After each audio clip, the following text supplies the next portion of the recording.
There are some services instrumental for learning disability and as well as intellectual disability. So following are some services useful for both types of disability.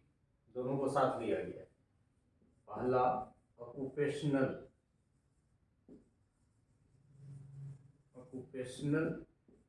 therapy. It helps to develop and maintain skills for daily life.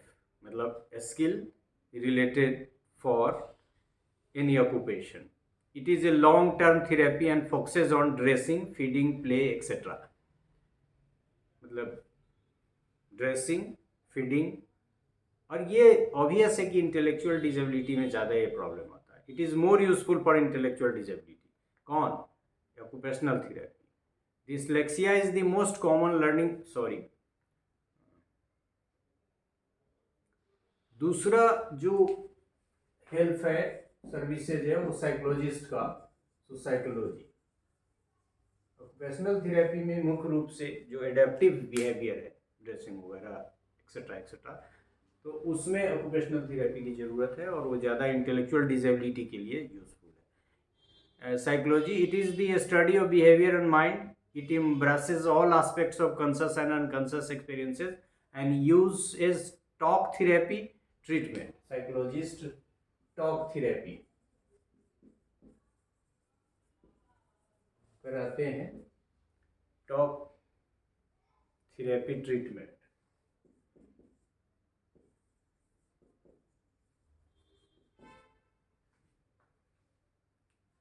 It is useful for both the disability. मतलब ये जो psychologist हैं, psychology जिनके माध्यम से ये आप देख रहे हैं कि therapy,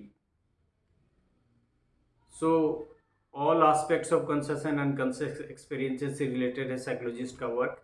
And it uses talk therapy treatment and it is useful for both the disabilities. Then there is third, speech therapy.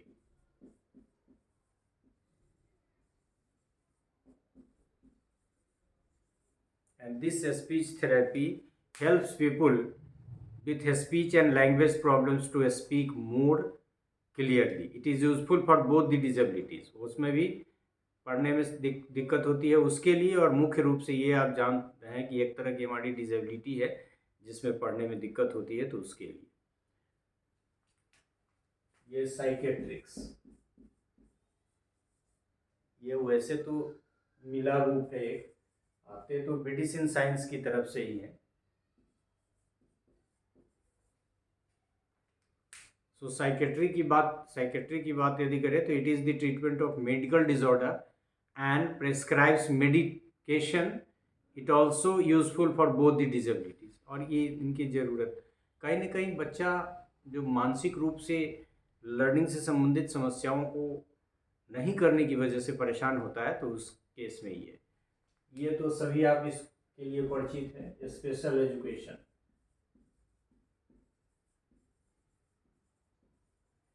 and this special education helps to manage the specific needs of children with intellectual challenges. It is more useful for intellectual disability. हालांकि ये special education का जो concept है उसमें IQ वगैरह ज़्यादा प्रमुखता से लिया जाता है और उसका फोकस भी है, तो ये इंटेलेक्चुअल डिसेबिलिटी के लिए ज़्यादा इस्तेमाल होता है. फिर आपका फिजियोथेरेपी.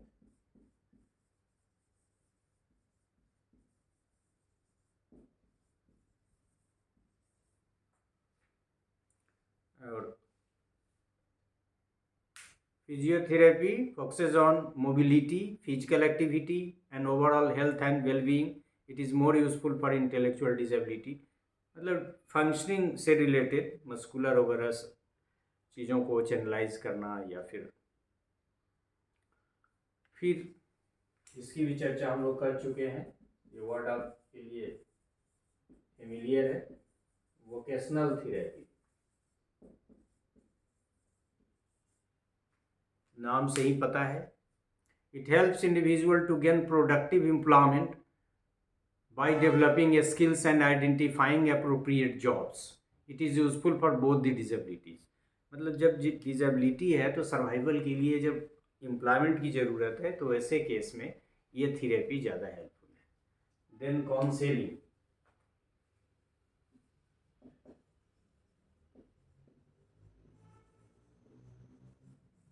काउंसलिंग आप सभी समझते हैं, काउंसिल करना हो तो कोई भी कर सकता है, लेकिन वो एक्सपर्ट काउंसलर्स भी होते हैं। So it helps the care givers and the children, care givers जो गार्जियन है उनकी तरफ इशारा, and the children with challenges talk about the problems and feelings in A confidential setting. मतलब ये इनका एक है कि इंफॉर्मेशन जो सफरर का है वो शेयर नहीं करेंगे। दिस टॉक जो करते हैं वो दोनों काउंसलर और सफरर या उनके guardians, this talk helps disabled and guardian to tackle the disability in a confident manner. It is useful for both the disability. उनको काउंसिल करते हैं कि ये जो प्रॉब्लम को आप फेस कर रहे हैं उसका समाधान कैसे आप कर सकते हैं। और ये थोड़ा दूसरे तरह का है, ये सब जगह सुविधा नहीं है, लेकिन ये भी जरूरी है। रेजिडेंशियल केयर, मतलब एक तो बच्चे की देख रेख, खाना पीना सब एक जगह। So it is a long term care given to adults और children who stay in a residential setting rather than in their own home or family home. It helps to grow both types of disabled with a more supporting environment. मतलब इसका function ही होता है कि जो sufferer बच्चे हैं किसी न किसी, चाहे वो इंटेलेक्चुअल डिजेबिलिटी और लर्निंग डिजेबिलिटी के शिकार है, उनको एक रूफ के अंदर, एक कैंपस के अंदर उनको रख के उनको ट्रेनिंग दी जाए, उनको इन्वायरमेंट दी जाए ताकि वो ग्रो कर सके। और जैसा कि आपने देखा कि it helps to grow both types of disabled in a more supporting environment. फिर ये थोड़ा दूसरी तरफ ला के हम लोग जा रहे हैं, इनका डायरेक्ट ट्रीटमेंट से नहीं है, लेकिन they are also the part of the team जो हेल्प करते हैं, lawyers and advocates. Lawyers and advocates help affected person and the family with challenges to fight for their rights. बहुत लोग देखते हैं कि जॉइंट फैमिली है और खास के है, फिर या हो सकता है दो भाई भी हो, बहुत सारे लोग हैं जिनके दो बच्चे हैं, उसमें से एक कोई डिजेबल्ड है, तो उसके लिए भी इसका कैसे सिक्योर किया जाए। It is useful for both types of disabled, क्योंकि दोनों को प्रॉब्लम है तो उसकी प्रॉपर्टी सलामत रहे, कोई उससे ये मत नहीं कर ले। स्पेशल स्कूल, यहाँ था स्पेशल एजुकेशन, वहाँ था special school. School meant for, दोनों का अलग अलग भी हो सकता है, और ऐसे सेटअप की भी संकल्पना की जा सकती है जिसमें दोनों सुविधा हो, इंटेलेक्चुअल डिजेबल्ड के लिए भी और लर्निंग डिजेबल्ड के लिए। There are schools specifically designed, staffed and resourced to provide appropriate for children with special needs. It is more useful for intellectually disabled learners, though there is the need to open more such schools for learning disabled as well. मतलब इसमें जो setup है उसमें ज़्यादा special school, जैसा कि हमने कहा कि special education is meant for intellectually disabled, so special education की स्पेशल स्कूल्स जो एस्टेब्लिश्ड है वो मुख्यतः इंटेलेक्चुअल डिजेबिलिटी को ध्यान में रख के ही बनाए गए हैं, लेकिन आवश्यकता इस बात की भी है कि ऐसे स्कूल्स सारी सुविधाओं के साथ लर्निंग डिजेबल्ड के लिए भी खोले जाए। फिर आपका है हॉस्पिटल्स, बहुत सारे तरह का test treatments, they offer a variety of services under one roof. बहुत सारे हॉस्पिटल्स तो हमारे कंट्री में और छोटे छोटे कंट्री में, अंडर डेवलपिंग कंट्री में, डेवलपिंग कंट्री में कम है। In the light of the population ratio, under one roof for individual with challenges, it is being developed categorically for the help of both types of disabled separately. और यदि hospital की सुविधा है तो उसमें ऐसे हॉस्पिटल हैं जिसमें या तो सिर्फ लर्निंग डिजेबल्ड का है, इंटेलेक्चुअल डिजेबल्ड का है, या अलग अलग वार्ड है जिनसे दोनों को सुविधा दी जा सके। ये पेडिट्रिशियन,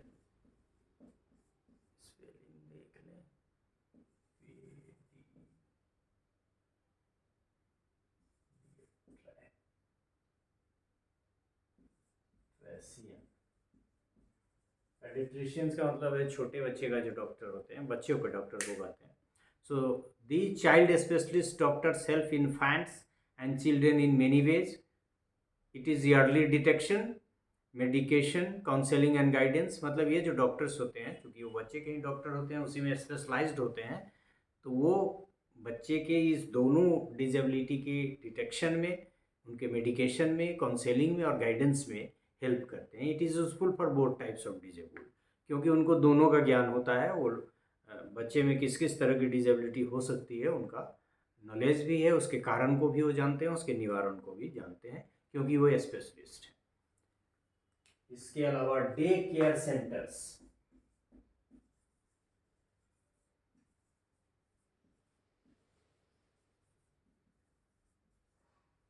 मतलब डे केयर मतलब दिन में care. These centers are for children with challenges. These are specialist centers providing daycare facilities to children and young adults with disabilities. Such centers contain related facilities and especially trained manpower to help the disabled. These type of centers may be specific in nature to support one group of disabled or other or both. मतलब कि ये day care centres हैं, रात में नहीं रखते हैं बच्चे को, लेकिन दिन में सारी सुविधा देते हैं.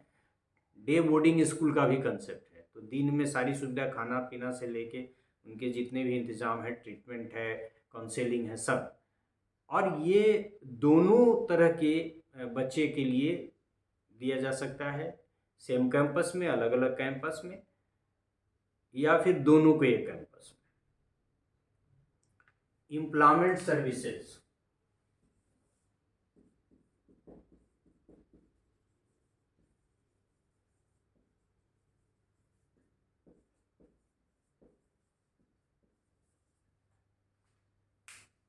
these are details of employers who employ persons with challenges. These centers help both types of disabled to make them earn. मतलब जो लर्निंग डिजेबल्ड हैं या इंटेलेक्चुअल डिजेबल्ड हैं, उनके लिए एम्प्लॉयमेंट सर्विसेज प्रोवाइड करते हैं. एम्प्लॉयर से भी उनका कांटेक्ट होता है और ऐसे डिजेबल्ड लोगों से ही होता है, और दोनों को एक दूसरे मैन पावर सपोर्ट करते हैं और इनको जॉब प्रोवाइड कराते हैं. फिर आपका ये सब तो प्योर डॉक्टर ही हैं. कार्डियोलॉजिस्ट,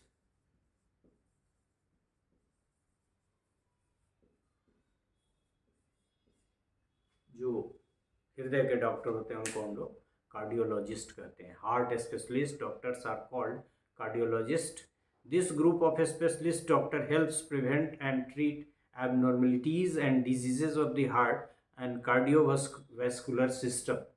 मेन चीज़ क्या है कि जो बच्चे डिजेबल्ड हैं, उनके बहुत सारे प्रॉब्लम वैसे भी, चूँकि वो कह नहीं पाते हैं या किसी किसी कारण से उनको लगता है कि मेरा प्रॉब्लम ये किस तरह का उनको पता नहीं है, तो उनके रेगुलर चेकअप, ताकि उनके हार्ट से रिलेटेड, वो तो कॉमन बातें हैं, यदि कोई समस्या है तो उसका समाधान हो सके. And so far as it is both group of disabled need cardiologist support, and it is useful for both group. And in the same way there is a concept of दांत से डेंटिस्ट, दांत वाले doctor. So dentist is a doctor who helps prevent and treat abnormalities and diseases of mouth, in particular the teeth and gums. मसूरा, दांत और मसूरा. Both group of disabled need their services. It is also useful for intellectual and learning disabled. ENT specialist इसी line में है. ENT, eye, nose and throat. ENT specialist.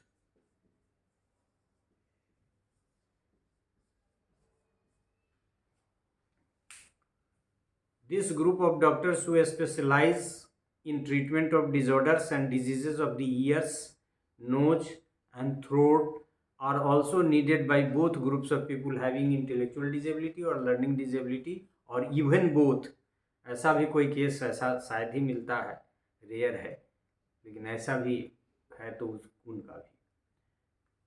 ऑफ्थोमोलॉजिस्ट, आँख वाला,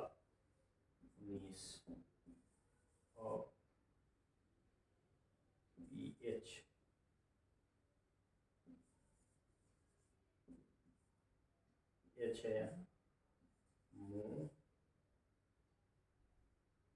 THAL,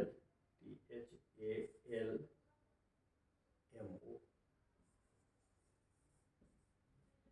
ये आँख वाले डॉक्टर हुए। This group of doctors who specialize in the treatment of the disorders and diseases of the eye are also needed by both the groups of disabled।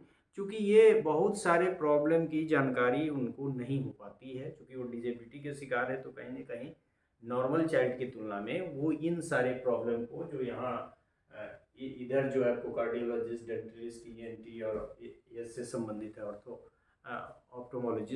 ऑप्टोमोलॉजिस्ट जो आँख वाले हैं, तो ये उनका रेगुलर चेकअप वैसे भी कहता है कि सब बच्चे का कराइए, लेकिन इनका स्पेसिफिक इसलिए कि ये अपना ख्याल दूसरे बच्चे की तुलना में कम रख सकते हैं, और ये इंटेलेक्चुअल डिसेबल लोगों के लिए ज़्यादा समस्या है।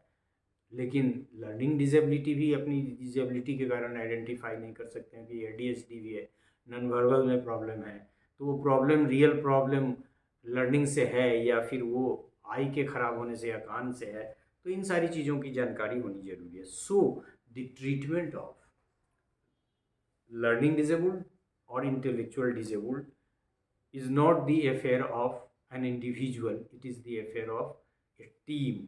तो वैसे भी इतनी ज़्यादा फोर्स की ज़रूरत नहीं है, लेकिन ये सब किसी न किसी रूप में कंट्रीब्यूट करते हैं, इनकी ज़रूरत है उनके पूरे स्वास्थ्य के चेकअप के लिए और उस पर ध्यान रखने के लिए। लेकिन कम से कम 4-5 स्पेशलिस्ट की ज़रूरत तो उसमें हो गई ही, जैसे साइकोलॉजिस्ट हो गए, जैसे एक मेडिसिन का आदमी हो गया, एक फिर जो एकेडमिक वर्ल्ड का आदमी हो, जो अचीवमेंट को ठीक से समझता हो, जो इंटेलिजेंस को समझता हो, उसके मेजरमेंट को समझता हो, उससे टेस्ट डेवलप किया हो। तो कई लोग मिल के जब इन के ट्रीटमेंट के लिए और इनके आइडेंटिफिकेशन के लिए काम करेंगे, तो that will be more beneficial to the children suffering from either intellectual disability or learning disability or both. So these are few services useful to learning disability and intellectual disability of the learners. Thank you very much.